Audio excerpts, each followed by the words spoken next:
We all know the Beatles as the world's greatest band. Four young men who conquered the world with their groundbreaking music and seemingly perfect bond. But Get Back doesn't show you the full story. Sure, it paints a picture of their last days together, but the doc barely scratches the surface of the chaos simmering just beneath the surface. The tension was real. As the band prepared to record the Let It Be album, the cracks in their friendship were becoming impossible to ignore. Get Back might present a controlled image of the group, playing around, jamming in the studio, but in reality, these were moments of desperation and frustration. George Harrison, tired of being sidelined, walked out of the sessions altogether. His absence wasn't shown as prominently in the documentary, but in the raw footage, you can sense the tension in the air. John Lennon, the irreverent member of the band, was increasingly distant. He wasn't fully engaged in the process anymore, weighed down by his own personal issues. And Paul McCartney, he's the one who really wanted to keep things together, but his strong leadership style often rubbed the others the wrong way. While some may see him as the glue that held the band together, others would argue that it was his domineering nature that pushed them apart. He had a vision for the band, but no one else seemed to share it. Yet, what Get Back doesn't tell you is that behind the studio's doors there were moments of raw anger, bitter confrontations, and the unraveling of a brotherhood that had once felt unbreakable. In interviews and private moments, the Beatles openly discussed how they felt imprisoned by the expectations and pressure of being the Beatles. But instead of showing this side of their story, Get Back chose to give us a curated version, the best of what they could capture. But why? Was it to protect the Beatles' legacy? Or was it simply easier to paint them as the happy, free-spirited band we all remember? The truth? It's messier than that. The Beatles were not just a band, they were a global phenomenon. And with that level of fame came immense pressure. By the time they were recording Let It Be, their 12th studio album, the weight of expectation was suffocating. They were expected to keep producing magic, but the reality was that they were anything but magical during those sessions.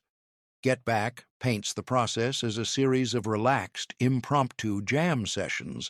However, what was left out reveals just how much pressure the band members were under. Paul McCartney, often regarded as the leader during this time, had a vision for the album that was driven by perfectionism. His insistence on trying to produce a polished record, despite the band's internal discord, caused tensions. His idea of pushing through and finishing the work was at odds with the other members, who were clearly mentally and emotionally drained by the process. His focus on the sound was intense. At times it seemed as if he was more interested in perfection than preserving the band's unity. In contrast, George Harrison, tired of being the silent member for so long, felt stifled by McCartney's direction and the band's refusal to embrace new sounds. The clash between the two was palpable. John Lennon, on the other hand, seemed uninterested in the album's final outcome. His personal life, especially his relationship with Yoko Ono, was weighing heavily on him. The strain in his relationship with Paul grew throughout the sessions, and his performances were inconsistent. He was no longer fully engaged, retreating into a world of distractions and detachment. The Beatles' sound was no longer driven by the collective energy of four people. Instead, it felt more like four separate individuals with distinct visions. The presence of Yoko Ono, too, cannot be understated. Her frequent presence in the studio was a source of much speculation and, in some cases, frustration. While some argue that her creative influence was minimal, others believe that her close proximity to Lennon created an unspoken tension in the band dynamic. Whether or not Yoko directly interfered with the music is unclear, but there's no doubt that her presence created a rift.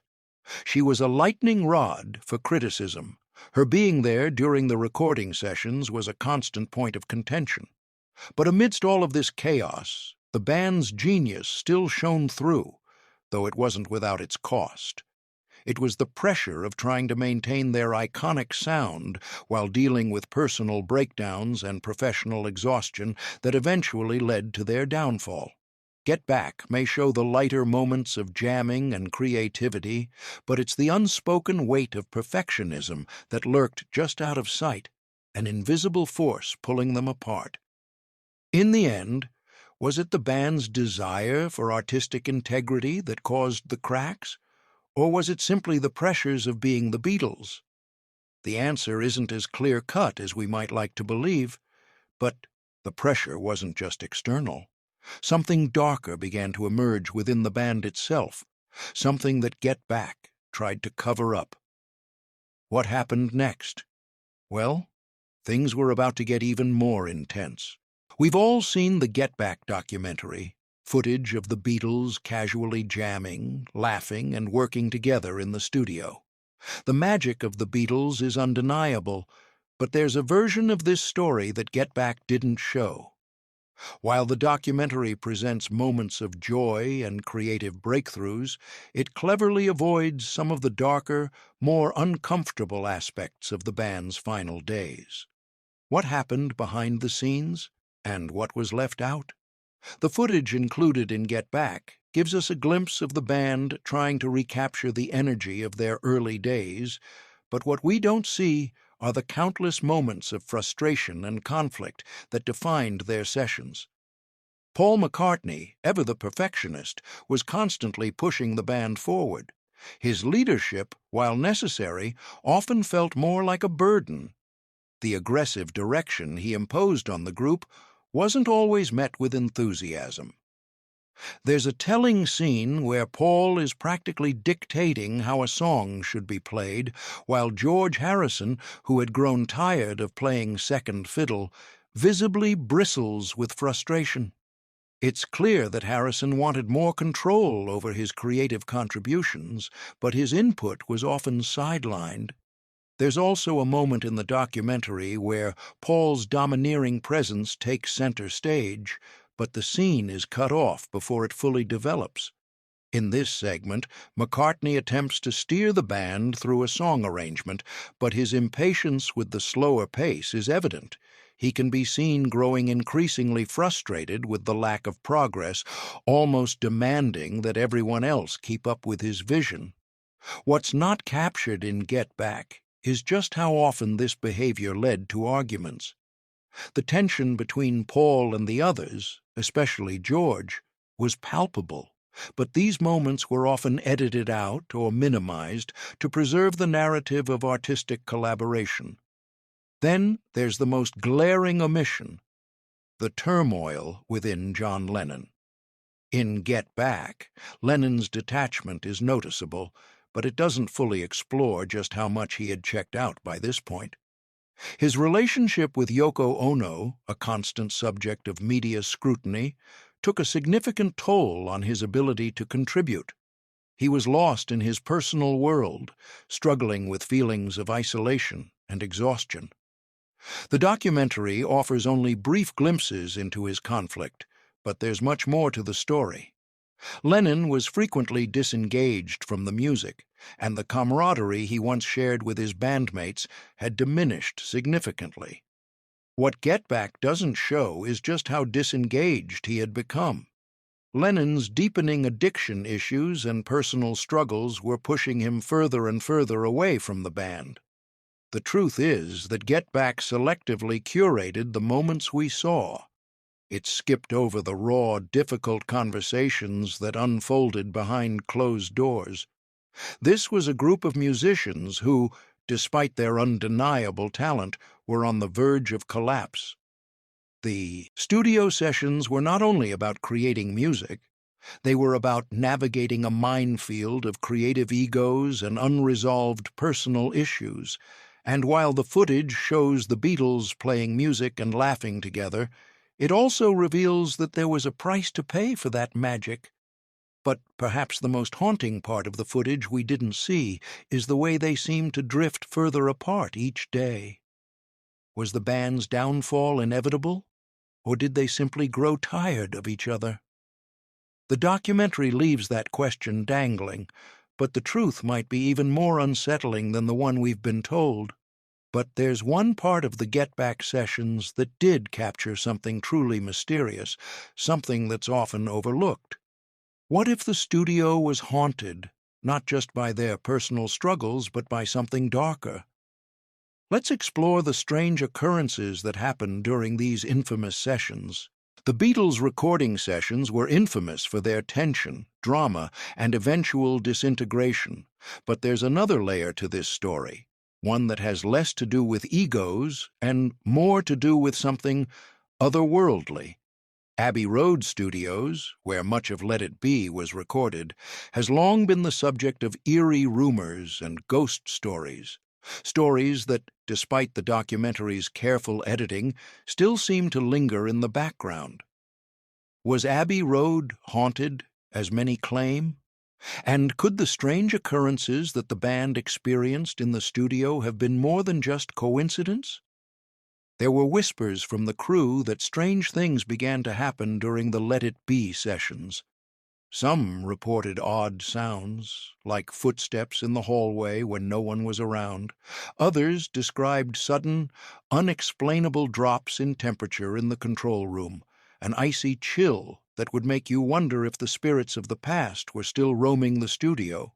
According to one source, the smell of stale perfume would suddenly fill the air, but no one could figure out where it came from. Then there were the eerie occurrences involving the band itself. Strange feelings of unease, unexplained noises that seemed to echo from nowhere, and even equipment malfunctioning at odd times. Is it just the kind of thing you'd expect in a studio as old as Abbey Road, a building that had been recording history for decades? Or was something more sinister at play? Many of the crew members and band associates who spent time in the studio during the Let It Be sessions insisted that there was something off about the atmosphere. The energy in the studio was always tense, but when the band would leave the room for a break, some claimed that the studio would feel different, colder, quieter, almost as if the space was waiting for something. But of course, there's a grounded explanation. It's well known that the Beatles were under immense stress during this time. They were dealing with personal turmoil, creative frustrations, and the overwhelming pressure to live up to their own legacy. Stress and exhaustion can create a heightened state of awareness, causing individuals to become hypersensitive to their surroundings. It's possible that the strange noises and feelings of unease were simply the result of that stress. After all, the human brain can often play tricks in times of high tension. And yet, no matter how many explanations are offered, there's one thing that can't be ignored. The sheer number of people who claim to have experienced unexplainable things at Abbey Road. These aren't just casual rumors. They come from people who spent countless hours in the studio, people who knew the difference between a malfunctioning piece of equipment and a true paranormal event. Is it possible that, in the midst of the band's unraveling, they were sharing their space with something that was never meant to be part of their creative process? The paranormal angle remains, for the most part, a mystery. Whether you believe in ghosts or chalk it up to the psychological toll of recording, one thing is clear.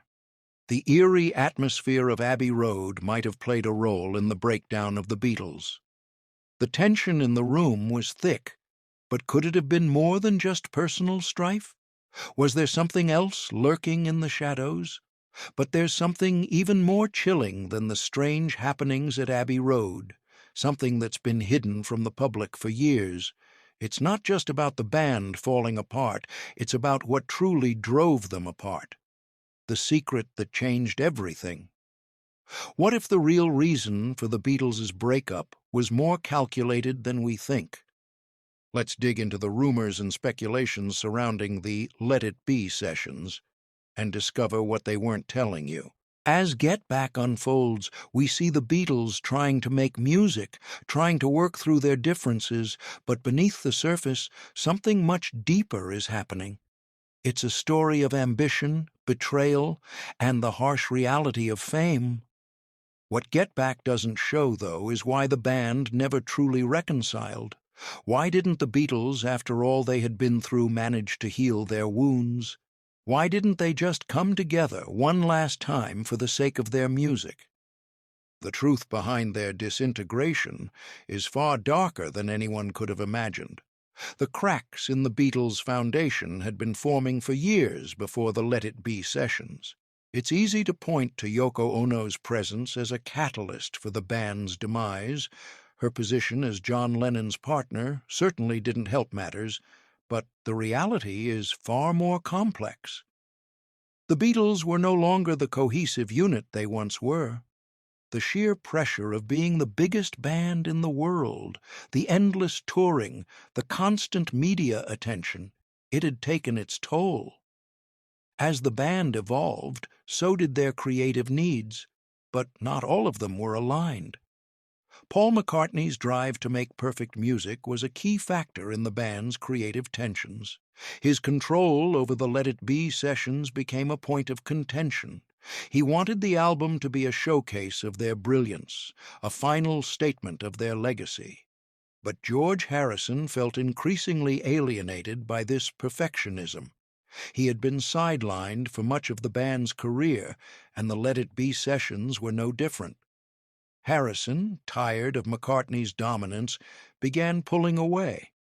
This wasn't just a creative difference, it was personal. In Get Back, we see George's frustration boil over, and at one point he walks out of the studio declaring that he's leaving the band. While he returned days later, it was a clear indication that the wounds within the group were deep. Then there's John Lennon.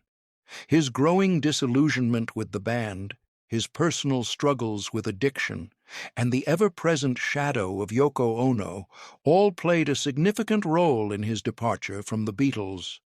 Lennon, once the driving force of the band's raw, rebellious energy, was now a ghost of his former self. He was emotionally distant, disconnected from both the band and the music. While McCartney and Harrison were fighting over control of the band's direction, Lennon seemed content to let it all fall apart. In the footage, we see him disengaged, often lost in his own world, unable to contribute in the way he once had. Despite these growing fractures, there was still love and mutual respect between the members. But love, in the end, wasn't enough to keep them together. The Beatles had outgrown each other. Their once shared vision for the band had splintered into individual desires. The studio, once a place of creative collaboration, had become a battleground for egos and unresolved emotions. What Get Back doesn't fully show is how deeply personal and painful these dynamics were. It wasn't just about the music. It was about the people they had become and the realization that those people could no longer exist together in the same space. By the time Let It Be was finished, the Beatles were already a broken group. The album, meant to be a celebration of their genius, became a painful reminder of what had been lost. They were no longer a band united by their passion for music. They were four individuals trying to navigate a world that had changed them. The reconciliation that fans longed for never came because it couldn't. Too much had happened. Too many wounds had been left untreated. And so the Beatles' disintegration wasn't just a product of their creative differences. It was the result of a deeper emotional unraveling.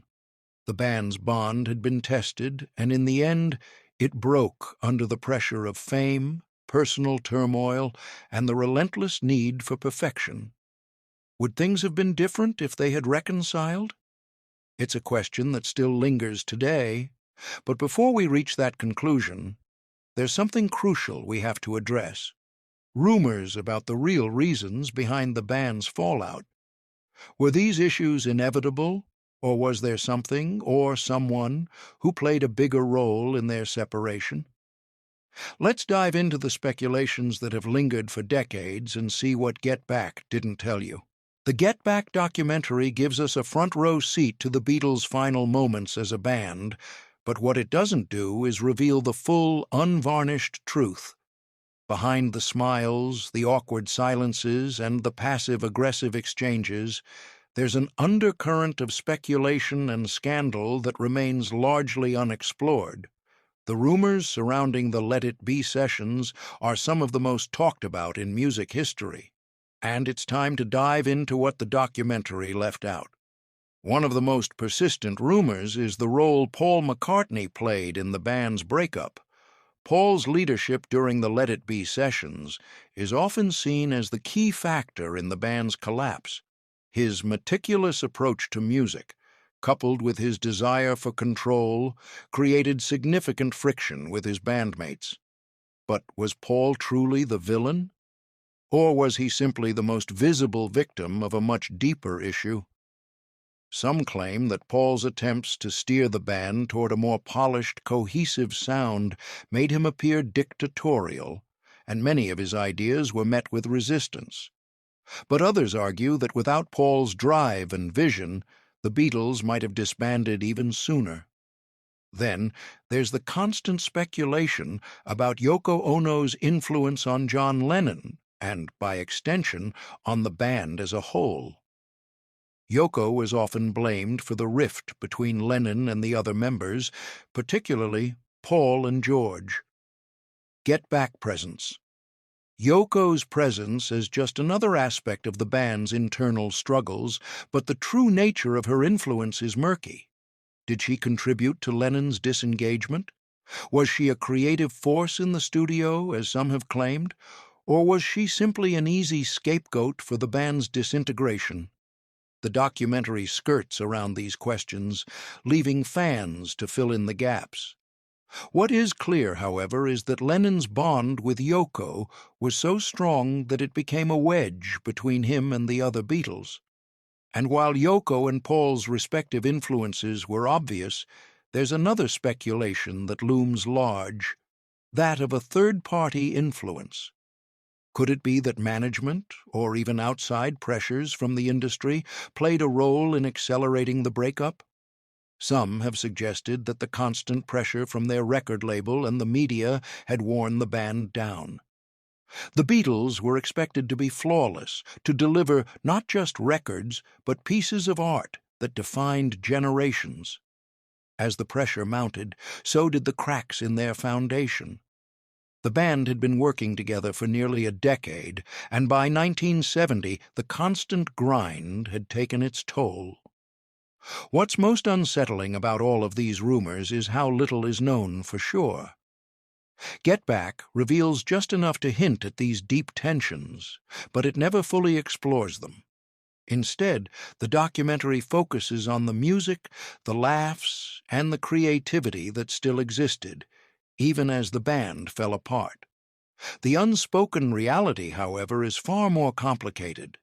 The Beatles' breakup wasn't just a product of creative differences or personal struggles. It was the result of years of emotional exhaustion, manipulation, and a complete breakdown of trust. As the rumors swirl, one thing is certain: the band's demise was far messier than we were ever led to believe. As we dig deeper into the mystery of what really happened, it's clear that the Get Back sessions are more than just a glimpse into the Beatles' final days. They are a window into the complex emotional and creative battles that tore them apart. But amidst all the conflict and betrayal, there were still moments of pure brilliance. So, what were the moments that revealed the Beatles were not yet fully lost?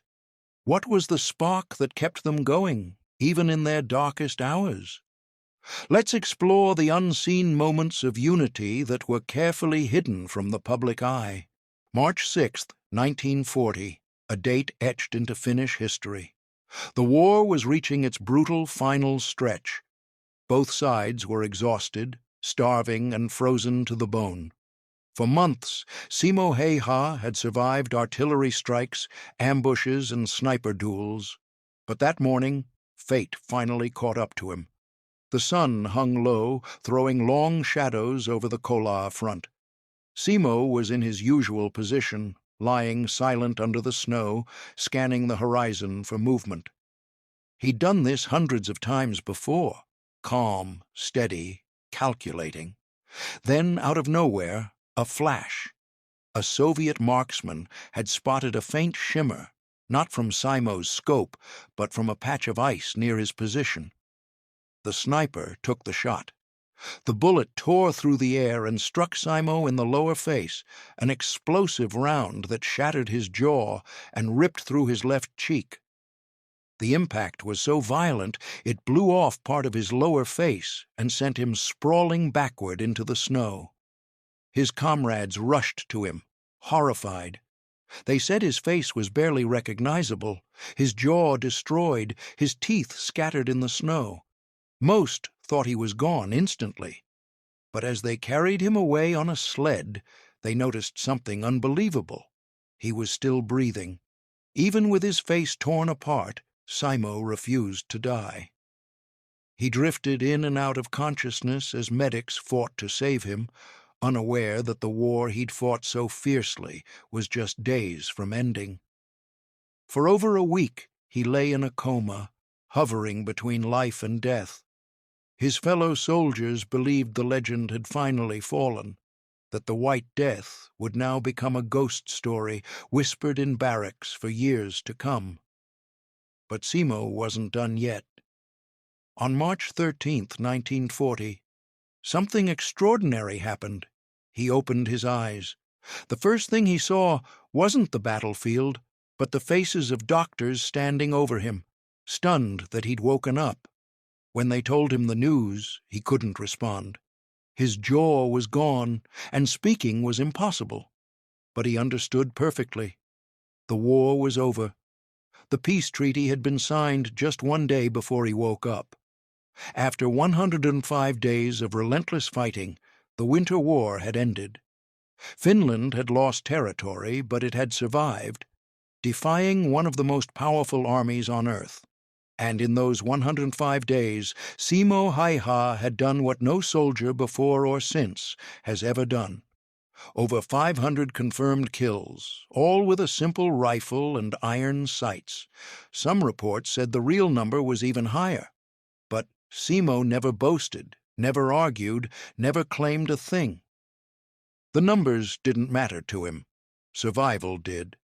As he lay recovering, his country hailed him as a hero. But Simo didn't see himself that way. He'd never fought for fame or recognition. He fought because someone had to. Even as his wounds healed, leaving his face permanently scarred and half-paralyzed, he kept the same quiet humility that had defined him his whole life. When asked years later how he managed such a record, his reply was simple. "I only did what I was told, and a little bit more." That little bit more would echo through history, because while the war had ended, the legend of the White Death had only just begun. The release of Get Back was a momentous event for Beatles fans. For decades, the Let It Be documentary and album had given the world a fragmented, sanitized view of the band's final days together. Get Back, however, promised to reveal everything, the good, the bad, and the ugly. And yet, even though it offered a much more unfiltered look at the Beatles during their final recording sessions, there's still a sense that the full truth was never truly shown. The documentary reveals key moments, but what did it leave out? And how has its portrayal of the Beatles shaped their legacy? At its core, Get Back is about revisiting a pivotal moment in the Beatles' history, when everything seemed to be unraveling. The raw footage, captured by Peter Jackson from over 150 hours of tapes, provides an intimate and somewhat uncomfortable look into the band's working dynamics. We see the creative struggles, the personal tensions, and the emotional exhaustion that defined the final sessions. And yet, there's an undeniable sense that Jackson's version of events is still selective. The documentary gives us the impression that the Beatles were simply a group of artistic geniuses who got caught in their own egos and pressures. But was that really all there was to the story? One of the most powerful aspects of Get Back is how it reveals the cracks in the band's unity. The infamous Paul George blow-up is showcased, as is George's temporary departure from the group, yet these moments are often framed in the context of creative differences. While this is undoubtedly part of the story, it doesn't fully explain why the band fractured so completely. The documentary avoids deeper emotional layers, the personal traumas, the toll that constant fame took on the band members, and their inability to reconcile after so many years of being together. These complexities are hinted at, but never fully explored. Get Back is undeniably a celebration of the music, but what it sidesteps is the deeper emotional and psychological toll the band endured, especially as they reached the end of their time together. Additionally, the documentary's focus on the music, the jamming sessions, the songs that almost made the album, the creative breakthroughs, can give the false impression that the Beatles were still at the top of their game, just working through a rough patch. Yes, they were still brilliant musicians, but it's important to remember that the band's disintegration wasn't just about music. It was about lives that had become too complicated to continue as they had. Their personal lives, John's relationship with Yoko, Paul's frustrations with the group's direction, George's desire for independence, were just as much a part of the story as the music. Get Back doesn't fully dive into how these personal struggles led to their emotional exhaustion, which ultimately drove them apart. In many ways, Get Back offers a romanticized version of the Beatles' last days. The documentary shows us their humanity, but it also focuses on their moments of camaraderie, leaving out the darker, more troubling aspects of their relationships. In doing so, it creates a version of the Beatles' legacy that feels incomplete. The documentary might give fans the impression that the band was just a group of talented artists who simply grew apart, but there's a deeper, more tragic story hidden beneath the surface. But does this version of the Beatles, the one we see in Get Back, capture the full scope of their final years? Or is there something more lurking in the shadows, something that changes the way we understand their legacy? The truth may be more complex, and the questions raised by the documentary leave us with one final haunting thought. Did we ever really know the Beatles? Let's explore the true impact of their breakup and how it continues to shape their place in music history. As the final credits roll on Get Back, we're left with more questions than answers. The documentary showcases the tension, the frustration, and the occasional flashes of brilliance, but it doesn't answer the most important question. How much of the Beatles' story have we truly been told? The film offers us an unprecedented look into their final moments as a group, but the pieces we see don't quite form the full picture. In many ways, Get Back is an artistic retelling, one that shows us the Beatles at their most human, but it stops short of revealing the deeper truth. Throughout the documentary, we watch the band struggle, argue, and create, but there's an undeniable sense of finality, of a band on the brink of something inevitable. And yet, despite the emotional weight of the sessions, Get Back also highlights the band's enduring genius. Even in their darkest moments, when tensions were high and relationships were strained, the Beatles still produced some of the most iconic music in history. This raises an unsettling question. If they could still create magic in those final moments, why didn't they find a way to reconcile? What was it that ultimately pushed them apart? The answer isn't as simple as creative differences or personal issues. There's a deeper, more psychological layer that Get Back only touches on. The Beatles were, at their core, a family, an incredibly complex one. But like any family under extreme pressure, they began to fall apart when the cracks became too big to ignore. They were not just dealing with the typical stresses of a band, they were dealing with fame, exhaustion, addiction, and the constant demand to evolve. And when you add the personal tensions, John's disillusionment, Paul's need for control, George's yearning for creative freedom, the puzzle pieces of their disintegration begin to take shape. But here's the real question that Get Back forces us to confront. Was their breakup inevitable? Was the band always going to implode, given the internal pressures and external expectations? Or was there a way for them to heal, to come back together and finish what they started? The documentary leaves us to wrestle with this uncertainty, but it doesn't give us a clear answer. Perhaps that's the point. The Beatles, in the end, were as enigmatic in their disbandment as they were in their rise to fame. Their story is not a tidy narrative of success, then failure. It's a complex, multi-layered saga of creativity, conflict, and the bittersweet reality of human relationships. And while Get Back gives us a glimpse into their final days, it doesn't resolve the mystery. It simply leaves us with one haunting thought.